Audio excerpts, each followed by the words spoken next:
மின்மினி தமிழர்களுக்காகவே வந்தாச்சு முதல் hyperlocal social media app. உடனே டவுன்லோட் பண்ணுங்க.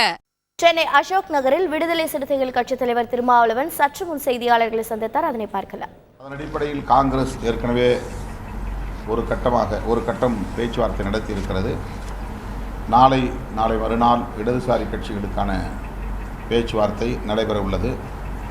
அதனைத் தொடர்ந்து பிற கட்சிகளுக்கும் விடுதலை சிறுத்தைகள் உள்ளிட்ட பிற தோழமை கட்சிகளுக்கும் திமுகவில் நியமிக்கப்பட்டிருக்கிற திரு TR பாலு அவர்களின் தலைமையிலான குழு அழைத்து பேச உள்ளது. விடுதலை சிறுத்தைகளும் அந்த பேச்சுவார்த்தையில் பங்கேற்க உள்ளோம். 10 கட்சிகள் உள்ள இந்த பெரிய கூட்டணியில்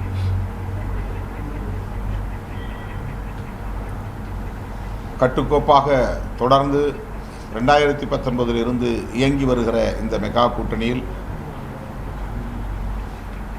உரிய முறைப்படி நாங்கள் பேச்சுவார்த்தை நடத்தி சுமூகமான முறையில் தொகுதிகளை பங்கிட்டுக் கொள்வோம். திமுக தலைமையிலான கூட்டணி மக்களிடையே நன்மதிப்பை பெற்றுள்ள ஒரு கூட்டணி. இந்தியாவிலேயே வேறு எந்த மாநிலத்திலும் தொடர்ந்து பல தேர்தல்களை சந்திக்கக்கூடிய வகையில் கூட்டணி வலுவாக இல்லை. 2019 நாடாளுமன்ற பொதுத் தேர்தல், 2021 சட்டமன்ற பொதுத் தேர்தல், அதனை ஒட்டி உள்ளாட்சி அமைப்புகளுக்கான தேர்தல், இப்போது மீண்டும் நாடாளுமன்ற பொதுத் தேர்தல் என்று திமுக தலைமையிலான கூட்டணி ஒற்றுமையாக ஒருங்கிணைந்து செயல்பட்டு வருகிறது. இந்த தேர்தலில் திமுக அணியை எதிர்த்து போட்டியிடக்கூடிய சக்திமிக்க அணிகள் இல்லை என்றுதான் சொல்ல வேண்டும்.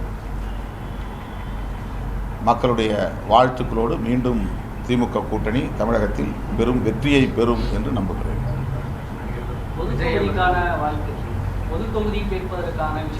ஒவ்வொரு தேர்தலிலும் நாங்கள் பொது தொகுதியிலும் கேட்கத்தான் செய்கிறோம். அதே போல இந்த தேர்தலிலும் நாங்கள் பொது தொகுதியிலும் கேட்போம்.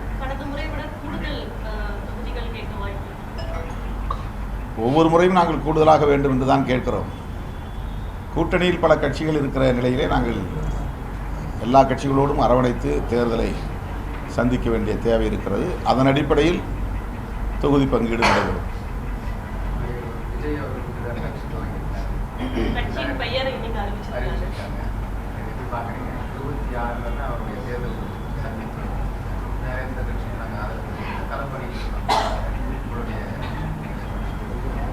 ஏற்கனவே நாங்கள்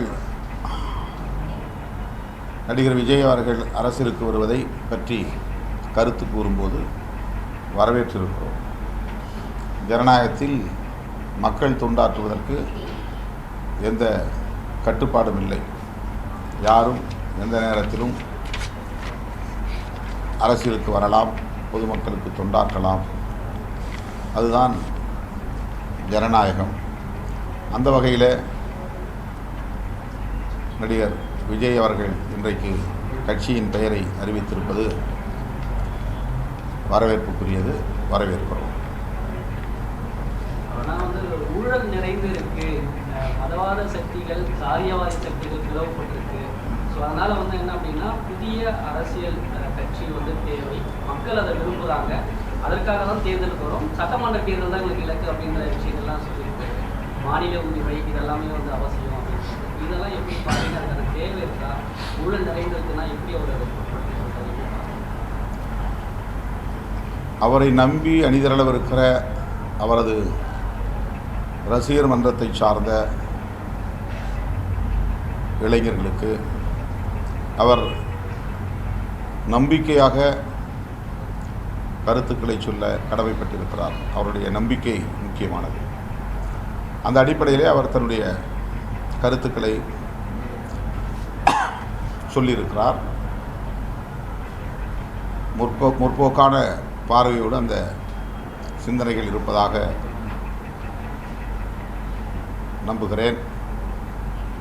அதை வரவேற்கவும் நான் கடமைப்பட்டிருக்கிறேன்.